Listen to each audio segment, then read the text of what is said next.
In this video we will be discussing how to increase the performance of Photoshop. Adjust the memory allocated to Photoshop. From your main interface, head over to Edit and Preferences, and then to Performance. Firstly, we are going to increase the RAM allocated to Photoshop by changing the value in the Let Photoshop Use box.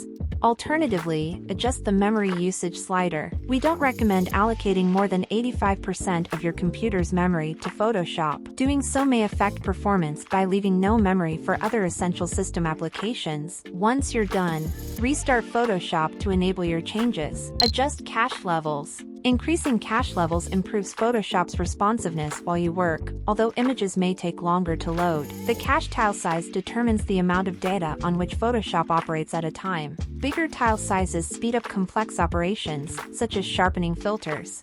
Smaller changes, such as brush strokes, are more responsive with smaller tile sizes. Limit history states. You can save scratch disk space and improve performance by limiting or reducing the number of history states Photoshop saves in the History panel. The amount of space you save varies depending on how many pixels an operation change. Photoshop can save up to 1000 history states. The default number is 50. Simply reduce this number to decrease memory stress. And with all that, your Photoshop is much more optimized. Thank you for watching.